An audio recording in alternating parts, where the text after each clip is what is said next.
आज मैं आपको सुनाऊंगी ब्राह्मण और सांप की कहानी। तो आइए शुरू करते हैं। यह कहानी है एक ब्राह्मण की जिसका नाम मनीराम था। वह बहुत अच्छे से पूजा पाठ किया करता था और भगवान पर भरोसा रखता था। वह छोटी से छोटी बातों को भगवान का संदेश मानता था।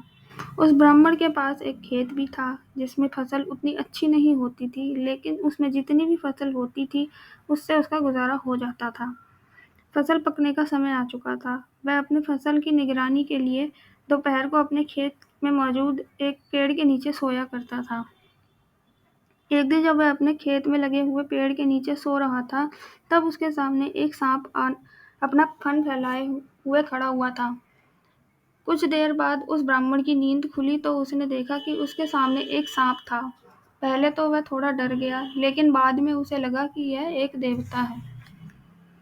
यह सोचकर वह तुरंत अपने घर की ओर भागा और एक मिट्टी के बर्तन में दूध लेकर आया।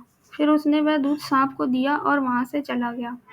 जाने से पहले उसने उस सांप से विनती की कि उसे हर एक मुसीबत से बचाए और उस पर धन की कृपा करे। अगले दिन जब वह फिर से आया तो उसने देखा कि मिट्टी के रखे हुए बर्तन में एक सोने का सिक्का था।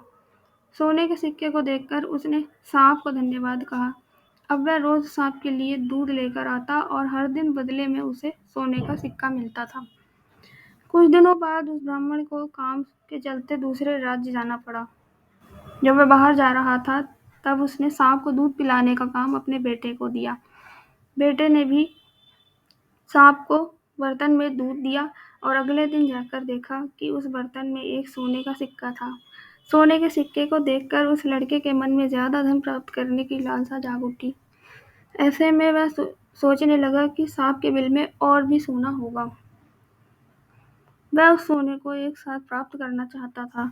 अब वह इस बात का विचार कर रहा था कि वह सांप के बिल में से सारे सोने को निकाल लेगा, लेकिन वह सांप से डरता था, इसलिए उसने एक तरकीब बनाई। हर बार की तरह इस बार भी सांप को दूध देने के लिए गया। जब सांप दूध पी रहा था, तब उसने पीछे से सांप के सर पर डंडे से वार किया। वह सांप मजबूत था, जिससे कि उसे कुछ भी नहीं हुआ। गुस्से में आकर सांप ने ब्राह्मण के बेटे को डस लिया। सांप के जहर की वजह से ब्राह्मण के बेटे की मृत्यु हो गई। ब्राह्मण जब घर वापस लौटा तो उसे अपने बेटे की खबर सुनकर बहुत दुख हुआ।